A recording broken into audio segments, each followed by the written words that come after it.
you were going to be on an absurd amount of plane flights this year.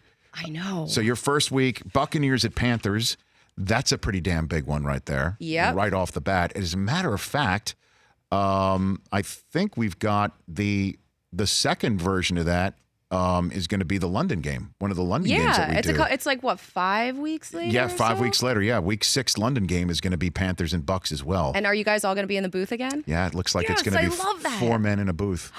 It's We're so gonna do that fun. again. I know that. Or me, Irv, and Mooch, and Kurt. But you're going to be Bucks and Panthers first up.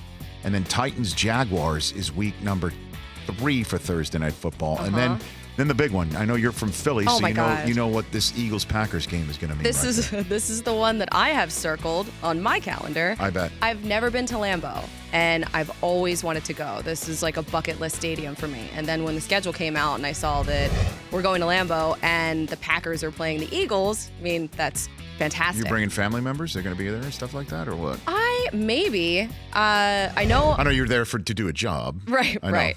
But My husband's gonna come to the Seattle game and the San Francisco or the Oakland game, but I might see if I can get Mr. Wolfe to come out to Lambeau. Okay, that would be fun. Yeah. I have personal memories of having done the job for years on Thursday night in these places. Rams at Seahawks is week 5. Ooh. How about that, Brockman? Rams at Seahawks week 5. Monster. And we did I think it was Rams at Seahawks, where it rained so hard that the field bubble. No, it was 49ers Seahawks because Alex Smith lit it up once we started playing.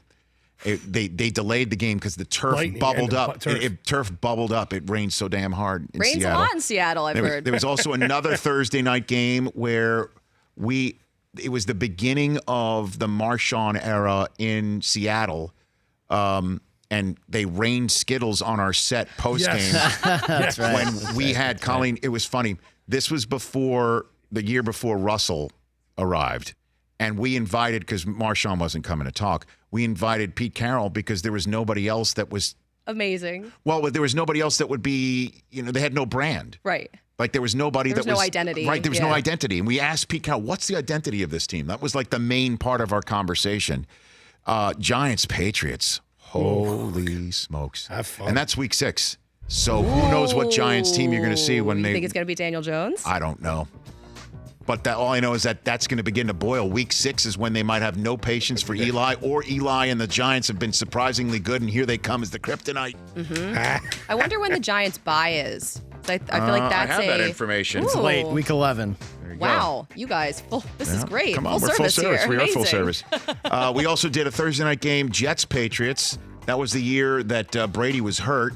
It was Brett Favre. 2008. Yep. Favre Yes. and the Man Genius went in overtime Castle. and beat Castle. Yeah. And we're set to go on the air, and Randy Moss caught the game-tying touchdown directly in front of me and Mooch and all of us, and then the Minutemen fired off their guns. Be careful if you've done a Thursday night game. Smoke, I know. Oh, my God, we got scared. I think I did do something in my pants. It was so frightening. And then overtime happens. We're trying to get Favre on the set. He's on the podium doing the post-game press conference. Mooch texted him, hey, are you coming by afterwards? And the phone buzzed right in the middle of his press conference from Mooch's text. That's awesome. What a flex that is. That was amazing. Strong. Chiefs-Broncos week 7. Mm-hmm. I love going to Denver. That's another one. That's another one of the stadiums that I've never been to, and I get to check it off the list, and I'm so excited about that. Yeah, we did a Charger. If you don't mind, I'll go down memory lane. No, with I each love one of these. this. We did a Chargers-Broncos Thursday night game recently. Was when we were done with it was Peyton's final. I think it was the final year, and Phillip went in and beat the Broncos, stunned them. In week 15, it closed down the Thursday night football schedule. He showed up in ostrich boots. Like these boots. And a bolo tie, and he had a bolo right? tie and ostrich boots, and he was just like a 5-year-old just shot out of a cannon. Everyone was talking about how great he was in the postgame show. So we said, hey, get a shot of his boots. They zoomed in on the boots and also caught the cheerleader calendar that Mooch got all the Broncos cheerleaders that he put right down underneath the table. No. Busted Mooch with that one. Oh, yeah. That one. What does Phillip Rivers' closet look like? With all sorts of boots or Well, it's probably all sorts of. Maybe he has a separate closet just for his bolo ties. Could be. Like that. Yeah, that hanging would be them smart. up, right? But it's funny you mentioned that because last year when the Chargers beat the Chiefs at the end of the season, last minute. What a Thursday night game that was. Yes, it was. The Chargers, they never win at Arrowhead, and it had playoff implications and last-second touchdown to win the game. And Phillip Rivers, same thing. He came on the set, and he was so animated. He just lit up.